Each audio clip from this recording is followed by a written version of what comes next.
जैसा कि अभी जानते हैं, देश में एक ही चर्चा चल रही है महाकुंभ की। और महाकुंभ का चर्चा होने का बहुत से कारण है और यह चर्चा केवल अपने देश में नहीं बल्कि विदेशों में भी हो रही है। लेकिन ये कहना गलत नहीं होगा कि महाकुंभ के साथ साथ एक सुंदर कन्या, बोल सकते हैं साध्वी तो बिल्कुल ही कतई नहीं है, एक सुंदर कन्या की चर्चा जो भारत की जो मीडिया है, देश की जो नेशनल मीडिया है, कितना बेवकूफ है आप समझ सकते हैं कि बिना कुछ जांचे, बिना कुछ समझे बात कर रहे हैं हर्षा चिचारिया की। हर्षा चिचारिया को जब कोई एक बेवकूफ यूट्यूबर जब माथे में चंदन लगा हुआ और भगवा कलर का ड्रेस पहने हुए देखता है तो लगता है कि इनको ये तो साध्वी बन चुकी है। लेकिन हर्षा चिचारिया की आप बायो जब चेक करेंगे तो पता चल जाएगा कि अभी भी वो वही ग्लैमरस लाइफ जी रही है।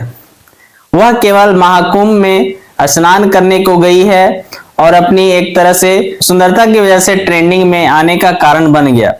लेकिन सबसे बेवकूफी की बात यहाँ तब हो जाती है जब अपने देश की मीडिया बिना कुछ जांच किए उसको कवरेज देने में लग गया और उसको इतना ट्रेंडिंग में ला दिया कि महज 2 से 3 दिनों में ही उसकी इंस्टा में 5 लाख से ज्यादा फॉलोवर भी बढ़ गए। अभी 1 मिलियन क्रॉस हो गया है। लेकिन बोलेंगे दिक्कत वाली बात क्या है? दिक्कत वाली बात यह है कि जब एक बेवकूफ यूट्यूबर उससे पूछता है कि आपको साध्वी बने कितना टाइम हुआ, तो वो कहती है 2 साल।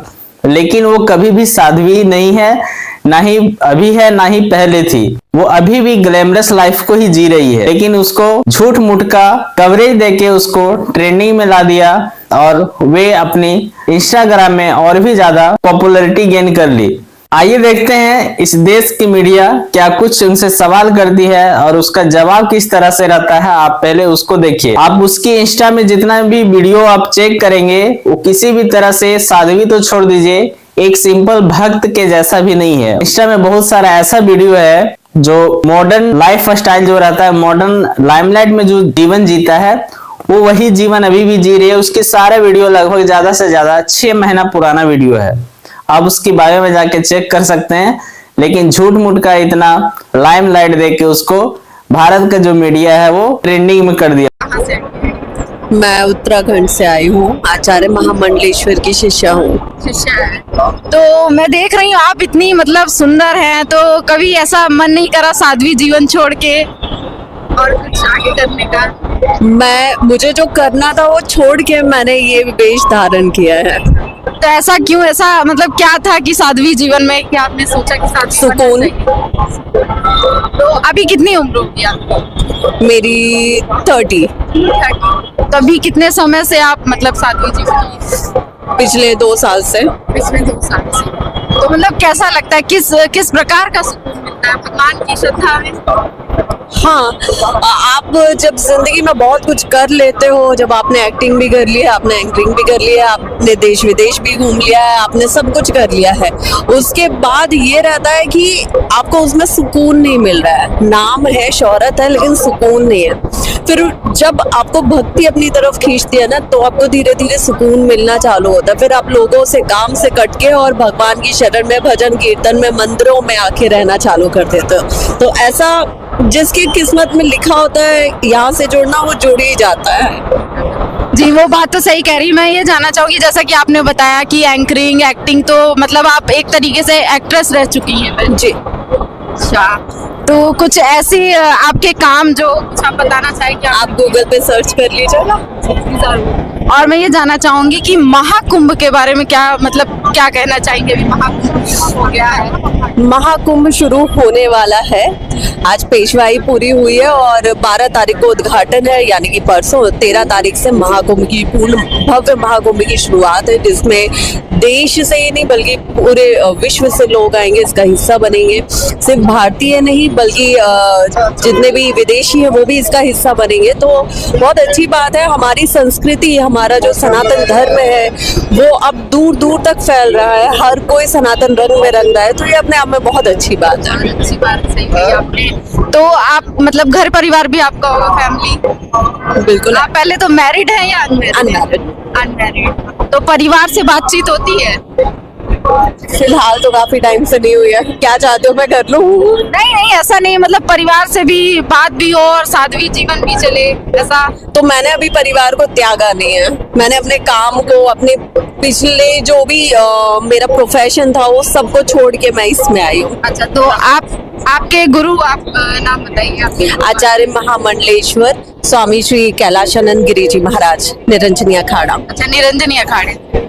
तो मैं ये जानना चाहूंगी कि अभी आने वाले श्रद्धालुओं के लिए क्या कहना चाहेंगे जो महाकुंभ में आ रहे हैं? देखिए, वैसे तो जहाँ तक हमें लगता है कि हर कोई इस पूर्ण भव्य महाकुंभ का हिस्सा बनने वाला है, लेकिन जो नहीं भी बनने वाला है, जो नहीं आ सकता है, उनसे भी हम अनुरोध करेंगे कि वो घर पे बैठे ना रहे, क्योंकि ये जो पल है ये 144 साल के बाद आए हैं, ये जो हमें अपनी जिंदगी में दोबारा देखने को भी नहीं मिलने वाले हैं, है ना।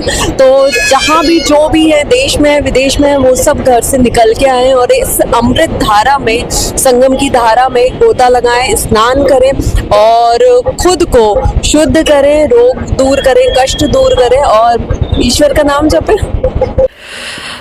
ओम नमो नारायण, जय श्री राम। सबसे पहले मुझे सोशल मीडिया ने और लोगों ने एक टैग दे दिया, एक नाम दे दिया कि साध्वी हर्षा। ये नाम, ये टैग मुझे आप लोगों ने दिया है, लेकिन सबसे पहले हम यहाँ पे करेक्शन करते हैं कि मैं साध्वी की तरफ बढ़ रही हूँ, बनी नहीं हूँ। ठीक है, मैंने अपने परम प्रकृति में अगर देखा जाए तो नागा बाबा के लिए, नागा साधु के लिए या सन्यास के लिए एक दीक्षा लेनी पड़ती है, जिसकी अपनी एक रिचुअल्स होते हैं, कुछ चीज़ें उसमें करनी पड़ती हैं, कुछ चीज़ें फॉलो करनी पड़ती हैं, बहुत से पूजा पाठ होते हैं, बहुत से संस्कार होते हैं। तो वैसा मेरा कुछ भी नहीं हुआ है। हाँ, लोगों ने मेरी वेशभूषा को देखते हुए मुझे एक वो नामकरण कर दिया है मेरा कि साध्वी हर्षा। और आजकल आप इसी नाम से जानी भी जाती हैं, और अगर आप इंटरनेट पर सर्च की जाएंगी तो दुनिया की सबसे खूबसूरत साध्वी, इस तरीके से आपका टैग्स जो आते हैं। मैंने भी देखा, मैंने भी ये सब सोशल मीडिया पे देख रही हूँ मैं 2 दिन से, और ठीक है, ये सुन के अच्छा लग रहा है कि दुनिया की सबसे खूबसूरत, लेकिन साध्वी का जो कहीं ना कहीं मुझे टैग दिया जा रहा है वो फ़िलहाल मैं कहूँगी कि शायद थोड़ा उचित नहीं होगा, क्योंकि अभी मैं पूरी तरह उस चीज़ में गई नहीं हूँ। अभी गुरुदेव ने उस चीज़ की मुझे परमिशन भी नहीं दी है, तो जब तक उनकी आज्ञा नहीं होगी तब तक मैं उस तरफ नहीं बढ़ सकती हूँ। लेकिन हाँ, जैसा कि आपका सवाल था कि एक लाइमलाइट को छोड़ के, एक ग्लैमर की ज़िंदगी को छोड़ के मैं इस तरफ कैसे आई हूँ, तो ये देखिए, कुछ चीज़ें ना हमारी किस्मत में लिखी होती है, हमारे कुछ पुराने कर्मों का फल भी होता है, पुराने जन्मों का फल भी होता है जो हमें इस जन्म में मिलता है, और कब हमारी ज़िंदगी में क्या लिखा होता है, हमें किस तरफ टर्न होना होता है, ये सब ऊपर से समय निर्धारित होता है। और मैं एक बहुत अच्छी लाइफ से बिलोंग करती हूँ, जहाँ पे मैंने अपनी लाइफ में देश विदेश में मैंने शोज़ किए हैं, परफॉर्म किया है, मैंने एक्टिंग किया, मैंने एंकरिंग की है। लेकिन पिछले 1.5 से 2 साल से मैंने थोड़ा सा उस ज़िंदगी से विराम लिया हुआ है, और मैंने अपनी साधना में गुरुदेव को, जो उनकी शरण में मैं रह रही हूँ, मैं बहुत अच्छी साधना कर रही हूँ, मैं बहुत कुछ सीख रही हूँ, तो मैं इस ज़िंदगी को अब मुझे लगता है ज़्यादा एंजॉय कर रही हूँ। इसके पीछे की वजह आखिर क्या है एकदम से इस तरीके का हृदय परिवर्तन? हमने हिस्ट्री में पढ़ा था कि जो अशोक थे, किंग अशोक थे, कलिंगा वॉर के टाइम पे उनका हृदय परिवर्तन हुआ था। कुछ इसी तरीके का एकदम से ग्लैमरस सी दुनिया और फिर सीधी सादी सी साध्वी, क्या रहा इसके पीछे की वजह, कहानी? देखिए, जो हमारी ज़िंदगी होती है नॉर्मल, आम तौर पे जो मनुष्य जीता है, वो कहीं ना कहीं जब आप अपने प्रोफेशन में होते हो, आप अपना काम कर रहे होते हो, आप किसी भी जॉब में होते हो, और ख़ास तौर पे जब आप ग्लैमर इंडस्ट्री से बिलोंग करते हो, तो एक बहुत फेक लाइफ हम फॉलो करते हैं। हम एक बहुत शो ऑफ वाली ज़िंदगी फॉलो करते हैं, जिसमें हम खुद के लिए कम, दूसरों को दिखाने के लिए ज़्यादा जी रहे होते हैं कि किसको क्या अच्छा लगेगा और किसको क्या बुरा लगेगा। लेकिन ये वो ज़िंदगी है जिसमें हम किसी को कुछ नहीं दिखा रहे हैं, हम सिर्फ परमपिता परमेश्वर से जुड़े हुए हैं। हम जो भी दिखा रहे हैं, जो भी कर रहे हैं, हम वो सिर्फ उनके लिए कर रहे हैं। तो आई थिंक ये ज़्यादा मैटर करता है। एंड इसमें ये हृदय परिवर्तन जो होता है ना, ये अपने आप होता है, ये आपको अपने आप खींच लेता है अपनी तरफ। आप देखेंगे कि 100 लोगों की अगर भीड़ है ना, तो 100 में से 100 भक्ति की राह पे कभी नहीं जाएंगे, है ना। आजकल तो जैसे महाकुंभ की हम बात करें तो इस महाकुंभ में भी अगर हज़ारों लाखों करोड़ों लोग आ रहे हैं तो वो सब के सब सिर्फ भक्ति के भाव से नहीं आ रहे हैं। बहुत से लोग सिर्फ अपने सोशल मीडिया के लिए, पिक्चर्स वीडियोस के लिए आ रहे हैं, अपने पेज को आगे बढ़ाने के लिए आ रहे हैं। तो ये डिपेंड करता है पर्सन टू पर्सन पे कि कितने लोग उस कल्चर को, उस संस्कृति को, उस सनातन धर्म को अडेप्ट करके उसमें उतरना चाहते हैं, उस गंगा में बहना चाहते हैं। और सोशल मीडिया का आपने जिक्र किया तो मेरा एक सवाल है कि अभी 2-3 दिनों से जब से आप ट्रेंडिंग में हैं तब से कुछ फॉलोअर्स बढ़े? देखिए मेरे बहुत फॉलोअर्स बढ़े, बहुत बढ़े। 500 के आसपास है, मैंने चेक किया। अभी नहीं, अभी आई थिंक मेरे 700 पार हैं। जी, जब मैं यहाँ पे आई थी तब मेरे 550 थे। जी, तो 200 फॉलोअर्स का फायदा, 200 के फॉलोअर्स का फ़ायदा होगा। हाँ, तो लेकिन ना ये जब मैं केदारनाथ गई थी, मुझे याद है कि उस टाइम पे भी मेरे वीडियोस उठा के मीडिया ने काफ़ी वायरल किए थे, काफ़ी ज़्यादा किए थे, और एमपी के बहुत से लोगों के किए थे केदारनाथ के। तो उस टाइम पे भी बहुत सारी चीज़ें हुई थी, और वही चीज़ जबकि उस टाइम पे मैंने भगवा रंग पहना हुआ था, तब भी मुझे पूरे मस्तिष्क पे तिलक लगाना बहुत अच्छा लगता है, चंदन, तो मैंने पूरा वैसे ही किया हुआ था। तब उन्होंने मुझे साध्वी नहीं बोला, उन्होंने मुझे साध्वी अब बोला है। कैसा लग रहा है, मतलब आप देवभूमि उत्तराखंड से आती हैं, मैंने जितना भी पढ़ा है आपके बारे में कि आप देवभूमि उत्तराखंड से आती हैं, तो उसी राह पर चलती हुई अब नज़र आ रही हैं क्या? हाँ, मुझे हिमालय की राह पर चल के अब बस तपस्या करनी है। देखिए मैंने तो गुरुदेव को यही बोला था कि गुरुदेव आप आज्ञा दीजिए तो मैं संन्यास दीक्षा लेना चाहती हूँ, लेकिन गुरुदेव ने मुझे मना कर दिया, और गुरुदेव ने मुझे इसके लिए डांट भी लगाई थी कि तुम्हें अभी गृहस्थ ज़िंदगी की बहुत सारी जिम्मेदारियाँ निभानी है, उनको पूरा करना है, उसके बाद ही जब सही समय आएगा तब हम तुम्हें बताएंगे कि कब तुम्हें संन्यास दीक्षा लेना है, लेकिन तब तक सिर्फ अपनी साधना करो, अपना काम करो। इनफैक्ट गुरुदेव ने मुझे काम छोड़ने के लिए भी मना कर दिया था, बट मुझे लगा कि मुझे शायद थोड़ी सी दूरी अभी करनी है, और मुझे साधना करनी है, मुझे पूजा पाठ करनी है, मुझे भजन कीर्तन करना बहुत अच्छा लगता है। तो मैं अपनी मर्ज़ी से ही इस तरफ आ गई हूँ, और अब मुझे अच्छा लग रहा है। किसी ने प्रेरित किया आपको इस तरफ आने के लिए? मुझे प्रेरित तो सनातन धर्म और संस्कृति ने ही किया है, और जब से मैं अपने गुरुदेव से मिली हूँ तब से मैं और ज़्यादा इस चीज़ को लेके इंस्पायर हुए हूँ कि मुझे साधना करना है, मुझे पूजा करनी है।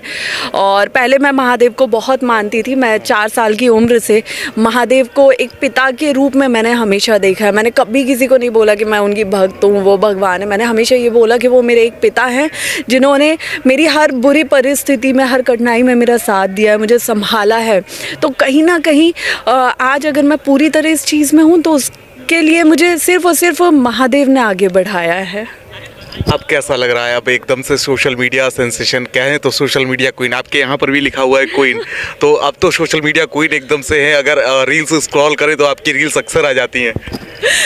हाँ, अभी लोग वो देखना चाह रहे हैं तो वही सब वायरल हो रहा है हर तरफ, इसके लिए अभी मैं कुछ नहीं कह सकती हूँ। कैमरामैन संदेश फिलहाल यही है कि देश में ये जो 144 सालों के बाद ये जो महापर्व आया है, क्योंकि हम वो पीढ़ी हैं जो अपनी ज़िंदगी में एक बार इसको देख पा रहे हैं, इसको विटनेस कर पा रहे हैं, तो ये हमारे लिए बहुत सौभाग्य की बात है। और इसमें सिर्फ हिंदू ही नहीं बल्कि मुझे लगता है हर धर्म के लोग आ रहे हैं, हर देश से आ रहे हैं श्रद्धालु, तो ये अपने आप में बहुत अच्छी बात है। और जो अभी तक ये सोच रहे हैं कि भीड़ की वजह से हमें नहीं निकलना है घर से या नहीं जाना है, तो मैं बोल रही हूँ कि ज़िंदगी में एक बार जो सौभाग्य प्राप्त हो रहा है उसे यूं ही ना जाने दें, क्योंकि ये अमृत वो वर्षा, ये अमृत की वो बेला है जो बड़े नसीबों से मिलती है। आपने कब तय किया कि आपको भी सन्यासी बनना है, इसमें आना है? किसने बोला मैंने सन्यास ले लिया है? अच्छा, नहीं, जो वेशभूषा सब कुछ आपने अपनाया है उसको देख के ऐसा लग रहा है। तो मतलब ये वेशभूषा कोई भी रखेगा आप उसे सन्यासी घोषित कर देंगे? नहीं, जिस तरीके के बालों का स्वरूप है, जिस तरीके से जटाओं का स्वरूप है, आमतौर पे लोग सन्यासियों को इस तरीके से देखते हैं? नहीं नहीं, बिल्कुल नहीं। आजकल ये जब आपके मन में श्रद्धा ज़्यादा बढ़ जाती है, आप अपना रूप किसी भी प्रतिरूप में मुझे लगता है ढाल सकते हैं। और मैं ये पिछले 2 साल से ये रूप रखना चाहती थी, लेकिन मेरे प्रोफेशन की वजह से मैं नहीं कर पा रही थी। अब मुझे मौका मिला है तो मैं कर रही हूँ। आप प्रोफेशनली क्या है वैसे, क्या प्रोफेशन है आपका? ये तो मुझे लगता है अभी पूरे देश में ही चर्चा चल रहा है। अच्छा, कई सारे लोग ये भी कहते हैं कि वायरल होने के लिए भी आप लोग इस तरीके से कर रहे हैं। अब देखिए, मैं तो पहले से ही वायरल थी। ओके। मैं पहले से ही देश में वायरल थी। अच्छा। मुझे कई बार वायरल किया गया है और सबसे बड़ा योगदान उसमें मीडिया का है। अच्छा। ठीक है, तो मुझे वायरल होने की और खास ज़रूरत पड़ी नहीं है, क्योंकि मैं अब 10 बार हो चुकी हूँ। तो अब मेरी श्रद्धा है कि मुझे जैसे रहना मैं वैसे रह रही हूँ। इस तरीके का मैसेज लोगों को देना चाहेंगे आप? लोगों को एक बहुत ही खूबसूरत चीज़ जो मुझे देखने को मिल रही है कि अब जो हमारी पीढ़ी है, अब जो युवा हैं देश के, वो बहुत ज़्यादा जागरूक हो रहे हैं धर्म के लिए और अपनी संस्कृति के लिए। तो ये बहुत अच्छी बात है और मैं चाहती हूँ कि जो युवा अभी भी भटके हुए हैं वो भी धर्म से जुड़ें, अपनी संस्कृति को जानें, और जो माता पिता उन्हें सही संस्कृति के बारे में नहीं बता पा रहे, वो अपने बच्चों को सही शिक्षा कोई दें। मंत्र सुनाएंगे किसी को? एक